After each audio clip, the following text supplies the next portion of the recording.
اب اصل بات کیا ہے اس فطرت کے بعد؟ اصل منعم کو پہچاننا. اب دیکھیے اس کو بھی ذرا غور سے سنیے میری بات کو. بچپن میں ہر بچہ یہ سمجھتا ہے کہ میرے حفاظت کرنے والے، میری ضروریات پوری کرنے والے، میری تکلیف پر تڑپ اٹھنے والے میرے والدین ہیں. اس سے آگے کا اسے بھی پتہ نہیں ہے، احساس نہیں ہے.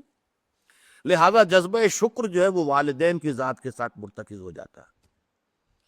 اس سے ذرا آگے بڑھا، معلوم نہیں میرا کنبہ ہے، میرے چچا ہیں، میرے ماموں ہیں، میرے فلاں ہیں، میرے کنبے قبیلے کے لوگ ہیں، میری قوم ہے، میرا وطن ہے.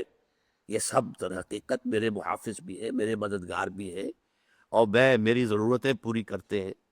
یہ جذبہ تشکر اب پھیل رہا ہے والدین سے، اپنے خاندان، قبیلے، قوم. اس کے بعد محسوس ہوتا ہے، یہ سائنس کی انتہا ہے، کہ یہ سارے عناصر فطرت مجھے پال رہے ہیں. سورج کی حرارت نہ ہو تو فصلیں کیسے بکے؟ سورج کی حرارت نہ ہو تو یہ ہوا، یہ بادل کیسے اٹھے، سمندروں سے بخارات؟ ہوائیں نہ چلیں تو یہ کیسے جو ہے بادل یہاں تک آئیں اور بارش برسے اور پھر میرے لیے گندم جو ہے وہ پیدا ہو؟ تو کائنات پوری مجھے پال رہی ہے. اور اس میں سب سے بڑی شے جو ہے، یہ سائنس کا یوں سمجھیے کمال ہے، سب سے بڑی شے سورج ہے. اس لیے کہ یہ بھی کہنا ہے کہ زمین سورج ہی سے ٹوٹا ہوا ایک ٹکڑا ہے، اسی سے سپلنٹر ایک علیحدہ ہوا، اس کے گرد گھومنا شروع کر دیا. واللہ عالم، یہ علیحدہ بحث ہے، یہ کاسمولوجی کی بحث ہے. لیکن یہ ہے کہ بہرحال ہم جانتے ہیں یہ شکر کا جذبہ پھر آ کر مرتکز ہوتا ہے یہ تمام مظاہر فطرت کے اوپر. اب اس کے بعد صرف ایک چھلانگ لگانے کی ضرورت ہے، وہ چھلانگ جو حضرت ابراہیم نے لگائی تھی. سورہ انعام میں ذکر ہے، انہوں نے ایک تارے کو دیکھا تو کہا اچھا شاید یہ میرا رب ہے.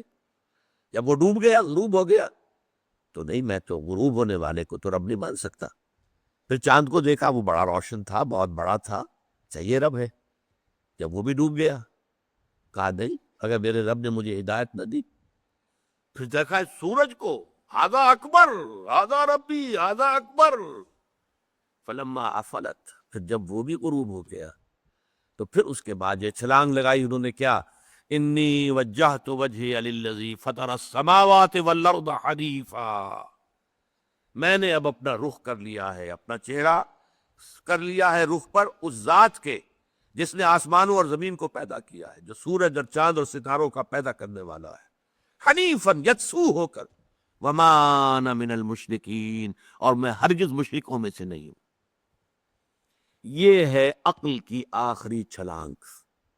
سورج بھی ایک نظام میں جکڑا ہوا ہے، کسی اور نے اس کا نظام بنایا ہے، اس کی حیثیت کچھ ہے ہی نہیں.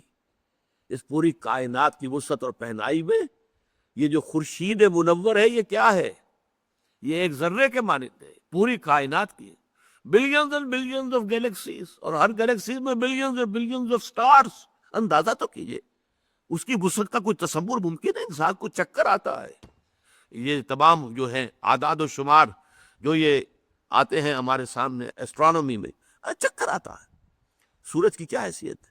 ہاں، ایک ہستی ہے کہ جس نے ان سب کو جکڑا ہوا ہے، جس کے نظام میں ہے، جس کے قانون کے اندر یہ جکڑے ہوئے ہیں.